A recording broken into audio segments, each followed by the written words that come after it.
জামাই ষষ্ঠী স্পেশাল। দেখো কারা কারা জামাই সেজে শ্বশুর বাড়ি গেছো, কি কি খাওয়া দাওয়া করেছো অবশ্যই কমেন্টস করো। আমরা চলে গিয়েছিলাম বৌদির বাড়ি। কেন গিয়েছিলাম? কারণ আমার মা নেই, তাই আমার বৌদি হচ্ছে আমার হাজবেন্ডকে জামাই হিসাবে আজ আরতি করেছে, খেতে দিয়েছে, দেখতেই পাচ্ছ 5 রকম ফল। এবার চন্দন দেওয়া হচ্ছে জামাইকে। এটা হচ্ছে বৌদি প্লাস শাশুড়ি হয়েছে। এখন ভোটা চলছে।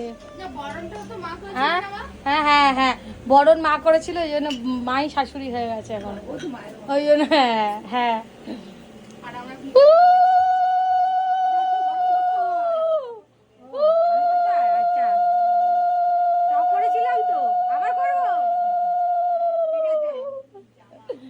হয়ে গেছে। এবার বুকে ব্যাস, এবার খাই দাও মিষ্টি। এই তো এই তো এই তো এই তো, হ্যাঁ রসগোল্লাটাই কেটে খাওয়াও, তারপরে নিজে নিজে খেয়ে নেবে। এখন রসগোল্লা খাওয়ানো হবে, এই যে খাওয়ানো হচ্ছে দই রসগোল্লা, এই যে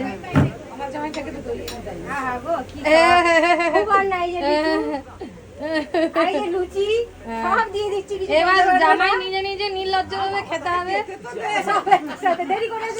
আরে একবার দিলেই তো হয়ে যায়, সব দিলাম তো, সব একটু একটু করে খাই দিলে। তুমি গিফট হাতে দিও, গিফট হাতে দিয়েছি, দই দিয়েছি। কাকু গিফটটা দাও তো। হ্যাঁ এবার গিফট দেবে তো। হ্যাঁ তারপরে নমস্কার করতে হবে। নমস্কার করতে হবে, হ্যাঁ ঠিক আছে। বলে এই যেতে পারছে না, ঠিক আছে। এবার গিফট কোন দিকে? এই যে গিফট হয়ে গেছে, এই যে পেয়ে গেছে। আর ওকে দিলে না তো? কাকে? ওকে কে গো? হাসছে মিটি মিটি। এই হচ্ছে খাওয়া। এই মিষ্টি খাও, যাও খাইতে একটু একটু করে। ফলও খাবে না এই জামাই, মিষ্টি পরে খাবে। জামাইয়ের গিফট দিলে